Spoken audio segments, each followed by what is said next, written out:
एक गिलहरी समुद्र की रेती अपने शरीर में लगाकर और भागी भागी जावे और पत्थरों के ऊपर अपने शरीर को छटपटा के दौड़ावे। हनुमान जी गौर से देखें। हनुमान जी बोले देखो गिलहरी भागो यहाँ से। गिलहरी बोली क्यों? हनुमान जी बोले तुम्हारा छोटा सा शरीर, बड़े बड़े बंदर, अभी कोई पैर रख दे तो मर और जाओगे, और तुम्हारे ये छिटकने से दो चार रेत के कण डालने से पुल नहीं बनना है। हनुमान जी ने गिलहरी को बहुत समझा, लेकिन गिलहरी नहीं मानी। एक बार हनुमान जी के ही पांव के अंगूठा के छोटे से भाग से गिलहरी की पूंछ दब गई। अब गिलहरी बड़ी चिचियाई, नीचे देखा तो गिलहरी डांट करके हनुमान जी ने कहा हमने पहले ही कहा था यहाँ बीच में मत घूमो। अब मान गई। गिलहरी रोने लगी, बोली रुक जाओ, हम तुम्हारी राम जी से शिकायत करेंगे, बड़े दरबार में तुम्हारी शिकायत करेंगे। गिलहरी भागी भागी राम जी के पास गई, जाकर राम जी को प्रणाम करके कहा भगवान हमारी पूंछ देखो। गिलहरी की भगवान ने पूंछ देखी, बोले ये घाव कैसे हो गया? महाराज ये एक बहुत बड़ा बंदर है आपके यहाँ, उस बंदर की करामात है।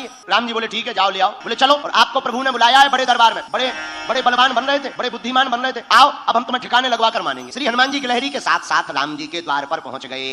राम जी को प्रणाम किया, पर हनुमान जी ने गिलहरी से पूछा एक बात बताओ, तुम्हारे रेत के कण डालने से समुद्र का पुल बनना नहीं है, फिर भी तुम इतनी परेशान क्यों हो रही? राम जी बोले बात तो सही है, बताओ गिलहरी। गिलहरी हाथ दोनों जोड़कर बोली राम जी हमें पता है कि हमारे कारण से पुल नहीं बनना है, लेकिन इन बांदरों ने बंदरों ने आपकी इस सेना ने बड़े बड़े पत्थर ला करके पुल बना दिया। राम जी बड़े बड़े पत्थर लगे हैं, आपके चरण बड़े कोमल हैं, पत्थर है उबड़ खाबड़, रखोगे कहीं चोट लग जाए, आपके चरणों से खून बहने लगे, तो ये बनते तो बड़े बुद्धिमान है तुम्हारे हनुमान जी, पर इन्हें ज्ञान एक रत्ती का नहीं। हम छोटे जरूर हैं पर हमें ज्ञान ठीक ठाक। राम जी बोले क्या ज्ञान है? बोले ये तुम्हारे बड़े बड़े बंदर बड़ी बड़ी सिलाएं लगा रहे हैं, पर आपके चरण बड़े कोमल हैं, आप चलोगे तो कहीं पत्थर लग जाएगा, तो हम रेती जाकर के रेती उन पत्थरों की दरार में भरते हैं ताकि आपके चरणों में कोई चोट ना लग जाए। हनुमान जी को सुनकर आंखों से आंसू आ गए। अरे धन्य हो गिलहरी, आप धन्य हो, आपका भाव धन्य है। राम जी ने गिलहरी को अपनी हाथ में लिया, पूंछ के ऊपर हाथ रखा तो जो उसका दुख था, करुणावान करुणा निधान श्री रघुनाथ जी के हाथ रखते ही उस पूंछ का घाव ठीक हो गया और गिलहरी प्रसन्न हो गई। राम जी अपनी 3 अंगुलियां गिलहरी के ऊपर फिराए। जब राम जी ने अपनी 3 अंगुलियां गिलहरी के ऊपर फिराई, वही 3 अंगुल के निशान आज भी गिलहरी के ऊपर है।